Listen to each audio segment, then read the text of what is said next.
What's happening, guys? Zach here, undergroundstrength.tv. Been a while since I've been crushing the videos. Normally do them every day, and I hate to break it to you, sometimes I slack on them. Not because I don't want to send the stuff your way, but sometimes I just want a little time away from media, a little less of the computer stuff. So I want to answer some of your questions. Did a podcast yesterday with Travis Mash.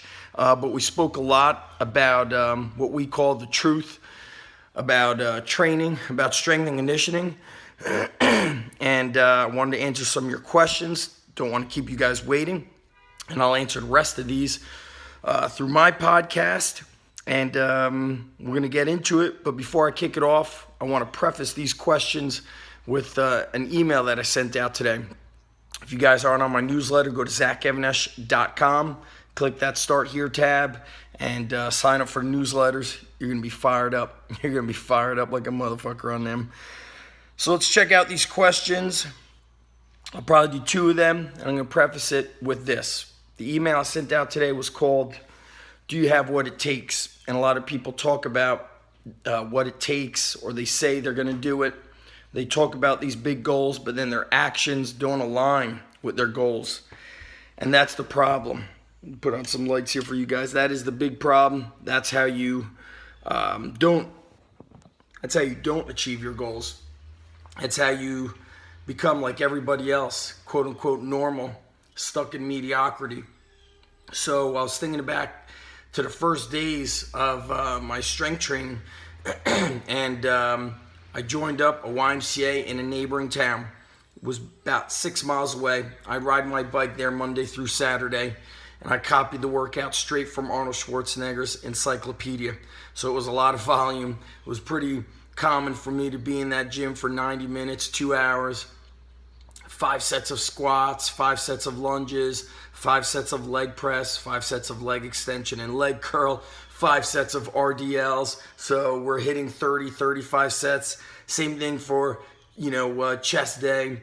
Flat and incline bench, dips and flies, and then for arms, barbell curls, dumbbell curls, preacher curls. For triceps, dips, push downs, skull crushers, lots and lots of volume. Wouldn't trade it for the world, but I used to ride my bike there Monday through Saturday, rain or shine in the summer. And I remember, I had no training partners. I did it through my own desire.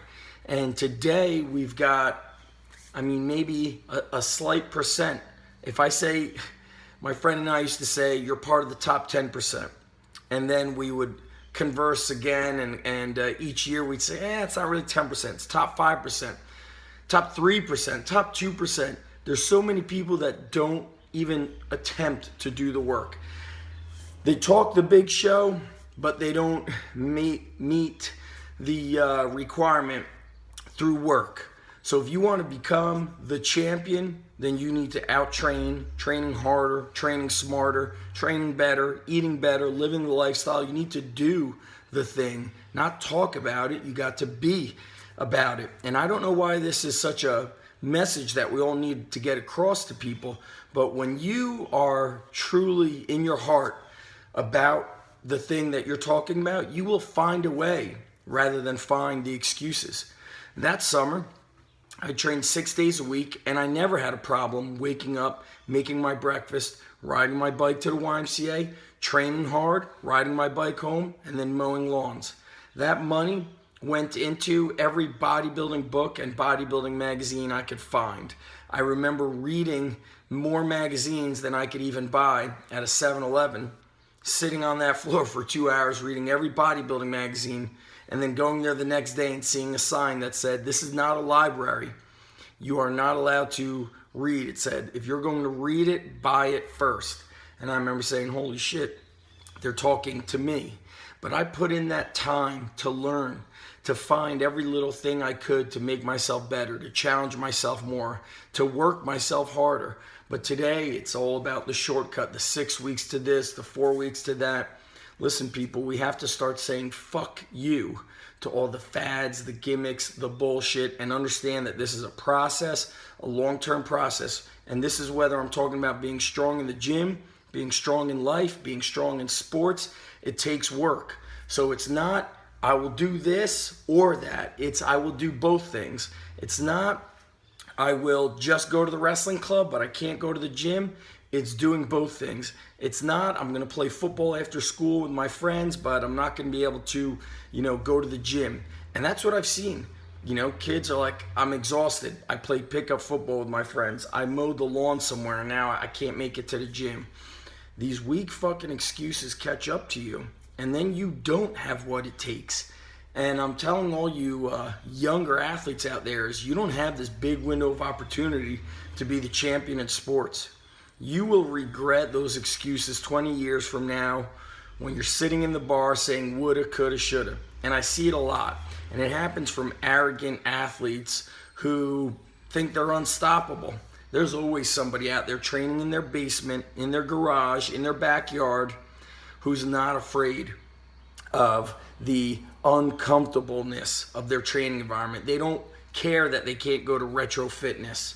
I was listening to an interview on Spartan Up podcast a couple months ago with Nate Carr, who was an Olympian, his whole family, national champion wrestlers, and he said he used to go to the junkyard and buy like car parts and pipes and axles to lift weights with.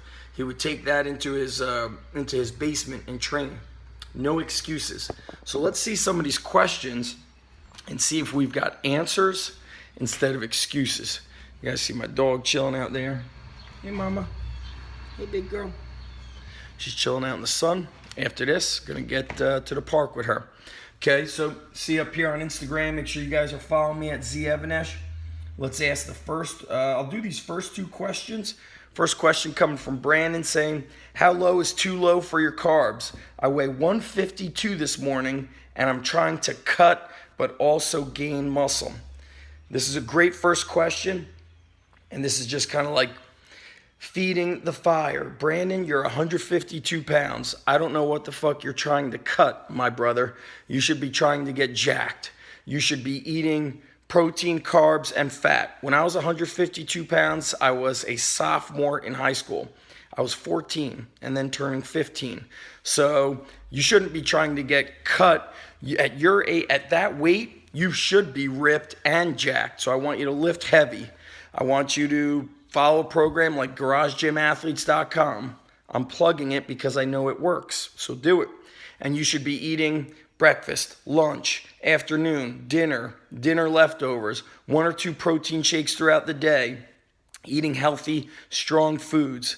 Brother, if you get any more cut than 152, you're not strong. You don't have muscle. So focus on putting on the muscle and being a badass. Do not focus on looking, I don't know. I think Justin Bieber is 152 pounds, Brandon. I appreciate you following me, homeboy, but I think this is the truth that you needed to hear. You needed a little truth bitch slap telling you that you need to get jacked. You will not be bulking at 152.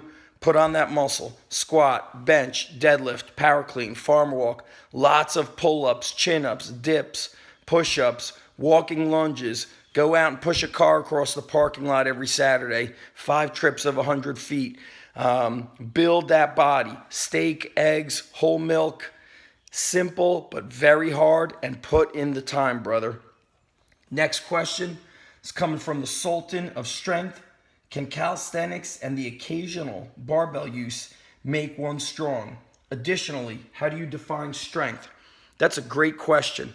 So, calisthenics, first of all, I've got that program that I put out called Bodyweight Bodybuilding. I followed it for 6 months, and I put on a lot of size, especially on the upper body. I felt tremendous with it. No joint aches and pains. I really felt great doing lots of pull-ups, push-ups, dips, tons of variations. If you go on my YouTube channel and look up any bodyweight bodybuilding videos, you'll see tons of the variations that I did. For legs, I was doing a lot of jump training, whether it was squat jumps, lunge jumps, all types of box jumps, Bulgarian split squats, high repetition walking lunges, tremendous stuff. With regards to the occasional barbell training, what you could do is maybe you're doing the bodyweight training through the week, and then on the weekend, you do a barbell workout. You bang out some power cleans, some squats, deadlifts, barbell rows, or clean and press, squatting, barbell rowing. These exercises are tried and true. The old school basic barbell lifts are tremendous. I took 6 months away from barbell lifting about 5-6 years ago. Just wanted to give my body a break. I wasn't feeling connected to the free weights. I was feeling more connected to being what I like to call a soul lifter, just listening to my mind, listening to my body. My body didn't want the weights. I was going out doing a lot of playground workouts, hand walking on parallel bars, a lot of leg raise variations. I had the power wheel, so doing a lot of hand walking. It felt awesome, and it builds a lot of athleticism as well. So I recommend this even for people who don't want to go all in on the body weight. I would definitely say have a day where you do at least 1 day a week, all body weight training, sprinting of all different types. You will feel awesome. Next question, second part of your question is, how do you define strength? Well, when I think of strength, I mean, the first thing that comes to my mind is Strong Life, Strong Life podcast. Overcoming obstacles, succeeding in life, not letting the bullshit hold you down, not letting the obstacles stand in your way. I always say, turn obstacles into opportunities. And that's kind of the theme behind the Strong Life podcast, is taking the strength, the discipline you learn in the gym, and applying it to your life.